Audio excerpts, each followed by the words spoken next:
यहाँहरू सबैलाई स्वागत गर्न चाहन्छु। हामी मसँग मनका कुरामा छौँ। आज हामी मासुको विषयमा कुराकानी गर्न गइरहेका छौँ। हामीसँग एकजना मासु लभर हुनुहुन्छ, उहाँ पेसाले जनस्वास्थ्य कर्मी हुनुहुन्छ।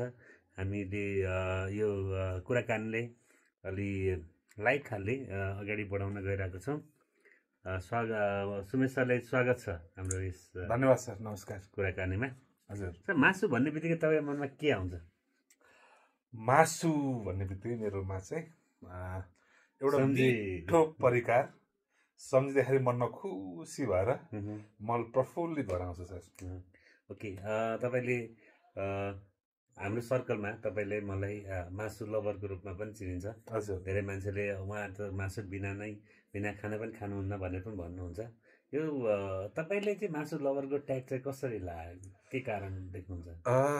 मासु लभरको कारण ट्याग लाग्नुको कारण मध्ये एउटा चाहिँ म मासु निकै नै रुचाउँछु, निकै मनपर्छ मलाई मासु। साथीभाइहरू भेज खाना खाँदाखेरि म मासु खान अर्डर गर्छु होइन। प्राय कोही बस्दाखेरि के खाने भन्दा मासु खाने भन्ने आउँछ। प्राय भेज कुराहरू खाँदाखेरि चाहिँ सँगसँगै मासुलाई अलिक प्रायोरिटी दिने गर्छु।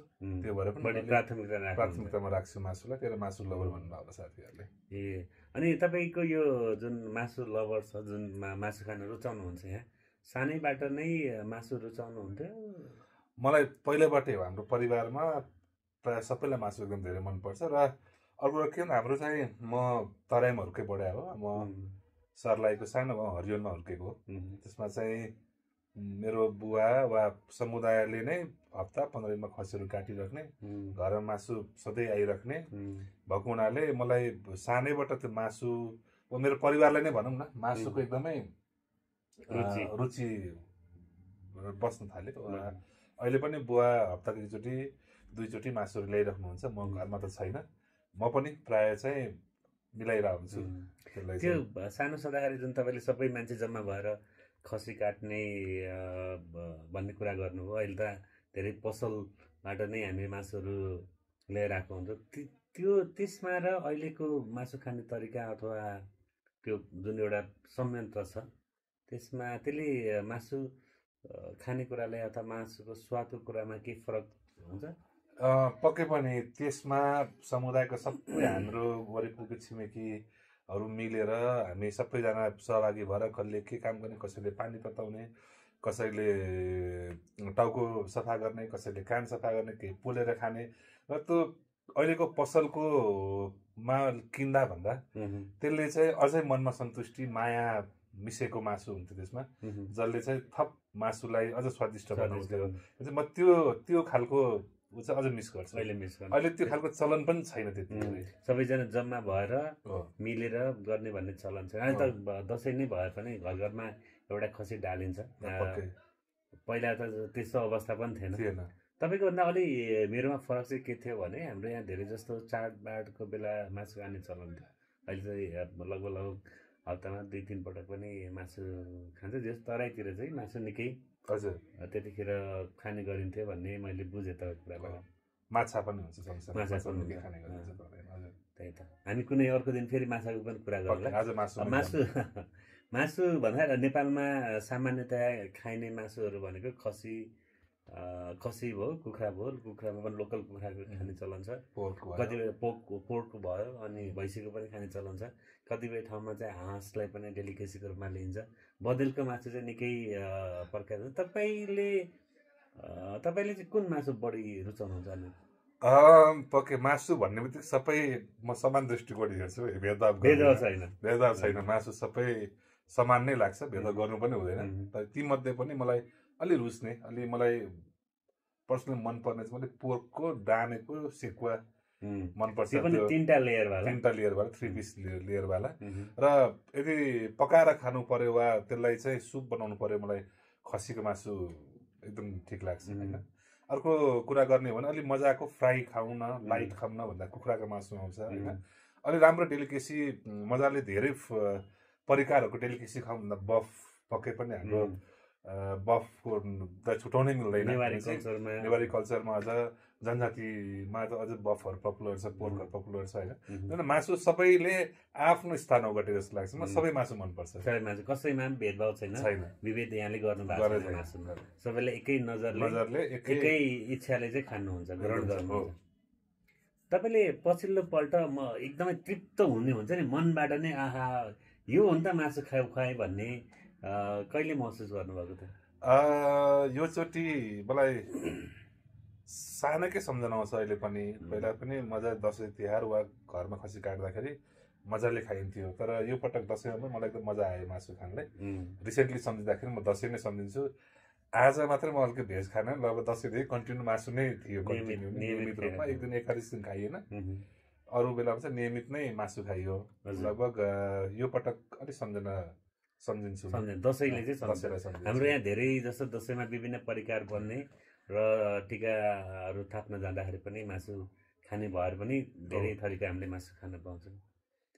तपाईँ जस्तै अब धेरै जस्तो व्यक्तिको कस्तो हुन्छ भने कुनै व्यक्तिले बनाएको मासु अलिक विशेष मनपर्ने, तपाईँको लागि चाहिँ बेस 3 जना तपाईँको जीवनमा अहिले भएका 3 जना मासु पकाउने, मासुको परिकार राम्रो बनाउन जान्ने मान्छेहरूमा को पर्नुहुन्छ? मासुको परिकार बनाउन जाने मान्छे एउटा म आफैले बनाएको मासु निकै मनपर्छ मलाई। म एकदम मन लाएर मजा लिएर टाइम दिएर होइन त्यसलाई पकाउँछु। मलाई त्यो मनपर्छ। किनभने मम्मीले पकाएको मासु, मम्मीले पनि मिठो मासु बनाउनुहुन्छ, मेरो सासू मम्मीले पनि निकै मिठो मासु बनाउनुहुन्छ होइन, त्यहाँ मिस गर्छ। अब हाम्रो हजुर पनि हुनुहुन्छ अफिसमा। अहिले रिसेन्टली हामी अफिसमा के बनाउनु पऱ्यो भने सर पनि बनाएको मासुहरूको तारिफ हुने गर्छ, खान पाइएको छ होइन। एकदम धेरै छन् त्यस्तो व्यक्तिहरू, त्यसमा गर्ने केही व्यक्तिहरूमा हजुरको पनि नाम आउँछ। मलाई यो एउटा अलिकति तपाईँको व्यक्तिगत जीवनसँग सम्बन्धित प्रश्न पनि हुनसक्छ। यो हुन त हामी व्यक्तिगत जीवनकै कुराहरू गरिरहेको छौँ। भाउजू भेजिटेरियन हुनुहुन्छ है? अनि तपाईँ चाहिँ एकदम प्योर नन भेज मान्छे, अनि मासु निकै रुचाउनुहुन्छ। यो घरमा कसरी व्यवस्थापन गर्नुभएको छ? घरमा अब काठमाडौँ छँदा वा उता त्यति हुँदैन, तर यहाँ हामी 3-4 जनाको परिवार मात्रै बस्छौँ अहिले सुर्खेतमा। मेरो छोरीहरू, म र मेरो वाइफ बस्छु। सकेसम्म म घरमा भेज भएको हुनाले घरमा यहाँ सुर्खेतमा चाहिँ पकाएर खाँदिनँ सकेसम्म। अब कोही साथीहरू आउनुभयो भने त्यो बेग्लै कुरा हुन्छ। म चाहिँ बाहिरै प्राय खाने गर्छु। एउटा अफिसमा नियमित रूपमा कहिलेकाहीँ पाकि नै रहेको हुन्छ मासुहरू। फिल्ड हिँड्ने गरिन्छ, फिल्डमा पनि म्यानेज गरिन्छ। अब घरमा पकाउँदाखेरि अब आफू एक्लैलाई मासु भन्ने कुरा एक्लै बसेर खान पनि सामु बसेर खाँदा अझ मिठो लाग्छ। घरमा प्राय म मासु बनाउँदिनँ। अब घरमा प्राय भेज नै खाइन्छ। यसको परिपूर्ति चाहिँ म फिल्ड आएको बेलामा बाहिर खाएर गर्छु, व्यवस्थापन गरिरहेको छु। जस भाउजू भेजिटेरियन भएको कुराको पूर्ण सम्मान गर्नुभएको छ र आफ्नो मासु लभिङ पनि तपाईँले छोड्नु भएको छ। एकदम मासुप्रति निकै धेरै ब्यालेन्स राख्नु भएको छ।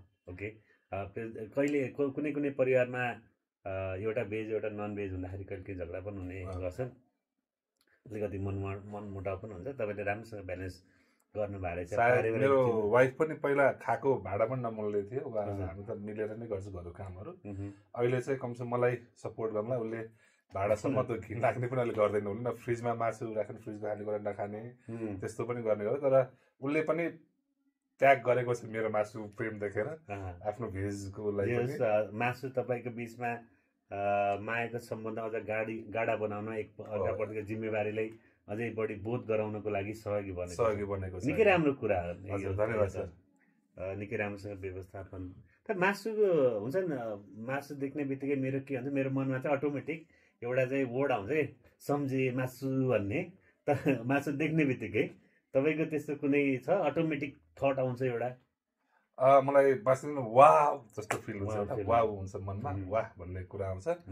अनि मासु देख्ने बित्तिकै मन हरहर भएर आउँछ, एकदम भित्रैबाट आउँछ त्यो होइन। मासुप्रति त्यो लगाव भएर पनि होला, एकदम खान मन पर्ने भएर पनि होला। एकदम वाउ फिल हुन्छ मलाई चाहिँ मासु देख्ने बित्तिकै, मजाको आउँछ।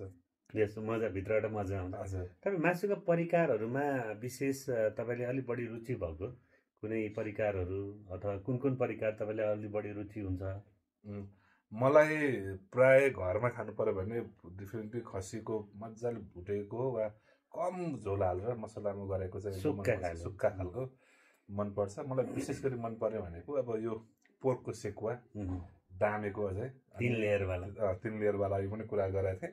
अर्को चाहिँ मलाई नेवारी खाजा एकदम मनपर्छ, त्यसमा छोइलाको प्रशंसा आज गर्छ। मलाई यो सापु मिचा धेरै मान्छेले कमै नाम सुन्नुभयो होला, नेवारी परिकारमा एउटा सापु मिचा डोरीमा बाँधेर छालामा बोन म्यारो राखेर विशेष गरी त्यो पेटको छालामा बोन राखेर बनाउँछ, एकदम मिठो लाग्छ। त्यो तातो खानुपर्छ। अर्को हाम्रो फेमस, हाम्रो नेसनल्ली नै प्रख्यात खानको मोमोमा हामी त कोही गयो भने मेनु हेरेर पछि मोमो मगाउँछु। मलाई विशेष गरी बफ मोमो अलिक बढी रुचाउँछु। म काठमाडौँ बेला कहिले मिस गर्दिनँ।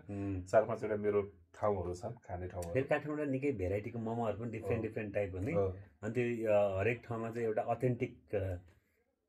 अथेन्टिक टेस्ट चाहिँ भएको भएर पनि काठमाडौँको मोमो अन्य ठाउँको तुलनामा निकै मिठो हुने गर्छ।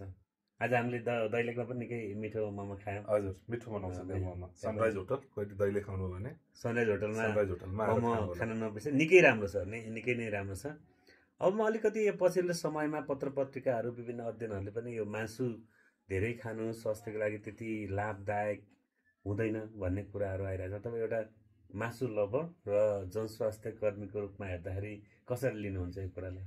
म यसमा दुईटा पार्टबाट हेर्छ। एउटा म पर्सनल आफै भएर हेर्दाखेरि चाहिँ मलाई मासु निकै मनपर्ने भएको हुनाले मासु फेरि विभिन्न पोषणको स्रोत पनि हो होइन। शरीरलाई विभिन्न चाहिने पोषक तत्त्वहरू, पौष्टिक तत्त्वहरू चाहिँ मासुबाट फुलफिल हुन्छ होइन, जसले चाहिँ शरीरलाई स्वस्थ राख्नलाई निकै धेरै मद्दत गर्छ। र त्यो एउटा हेर्छु। र भने स्वास्थ्यको दृष्टिकोणले विभिन्न अब डक्टरहरूले भनेअनुसार वा स्वास्थ्यकर्मीले भनेअनुसार चाहिँ यो रेड मिटले उमेर अलिक बढ्दै जाँदाखेरि रेड मिटहरू अलिक खराब हुन्छन्। त्यसले विशेष गरी मुटुको सम्बन्धी समस्याहरू, रक्तचाप सम्बन्धी समस्याहरू, कोलेस्ट्रोलको वृद्धि गर्न त्यसले मद्दत पुर्याउँछ, जुन चाहिँ स्वास्थ्यलाई राम्रो होइन होइन। त्यही भएर मासुलाई पनि कसरी खाने, कहिले खाने र के कसरी भन्नेमा फरक पर्छ। त्यही भएर खाना छोड्नु हुँदैन होइन, स्वास्थ्यलाई पनि ध्यान राख्दै होइन। फेरि हामीले एउटा इन्डस्ट्री पनि बचाउनु पर्ने छ। हामीले खाना छोड्यो भने बनाउन छोड्छन्, त्यो पनि हो, बनाउन छोड्छ। एउटा हाम्रो अहिले कुरा गर्ने भन्दा लाइभलीहुडको एउटा महत्त्वपूर्ण पार्ट हो भनेकै पशुपालन हो। पशुपालन विशेष गरी मासुकै लागि गर्ने गरिन्छ पहाडी एरियामा। अब त्यो हामी यसो मासु लभरले मासु कम गर्ने बित्तिकै त्यसको असर भनेको त फेरि इन्डस्ट्री नै धराशायी हुने, इकोनोमी नै धराशायी हुन्छ। मासु खानु छोड्नु हुँदैन। मासु खानु जति सकिन्छ खानु, जति परिकारको सकिन्छ खानु। यदि तपाईँहरू खान सकिराख्नु भएको छैन भने चाहिँ हामीलाई बोलाउनु, हामी त्यसमा सहयोग गर्छौँ होइन। ओके, अब फाइनली तपाईँले आफ्नो जुन यो मासु लभर आफै पनि हुनुहुन्छ, अरू मासु लभरलाई केही सन्देश दिन चाहनुहुन्छ? किन अहिले धेरै मिडियामा पनि मासुको बारेमा अलिक नेगेटिभ कुराहरू पनि चलिरहेको हुन्छ, अनि धेरै स्वास्थ्य कर्मीहरूले नखाऊ भन्ने सल्लाह पनि दिइरहेको हुन्छ। अनि भेज भएको साथीहरूले, भर्खर भेज भएको साथीहरूले आज मासु नखाऊ, यो त नराम्रो भनिरहेको हुन्छ। उहाँले चाहिँ के सल्लाह दिन चाहनुहुन्छ? सबैजनालाई मेरो सल्लाह, पर्सनल सल्लाह भनेको चाहिँ मासु खानु छोड्नु हुँदैन। मासु भनेको निकै राम्रो कुरा हो। मासु भनेको स्वादिष्ट कुरा हो। मासुले मनलाई खुसी बनाउँछ। मन खुसी भयो भने सबै कुरा खुसी लाग्छ भन्न चाहन्छु। भेज साथीहरूलाई पनि कृपया मासु लभरलाई रेस्पेक्ट गरिदिनु होला, उनीहरूको मर्म बुझिदिनु होला भन्न चाहन्छु। हामीले पनि भेज नखाऊ भन्दा तपाईँलाई कस्तो पिर हुन्छ होइन, त्यो हामीलाई मासु नखाऊ भन्दा त्यस्तै पिर लाग्छ। त्यो एउटा इम्प्याथी राखिदिनु होला भन्दै धन्यवाद सर। हुन्छ सुमेश सर, निकै आफ्नो जर्नीको बारेमा राम्रोसँग कुराहरू राख्नुभयो र मासु लभरहरूलाई प्रेरित पनि गर्नुभयो।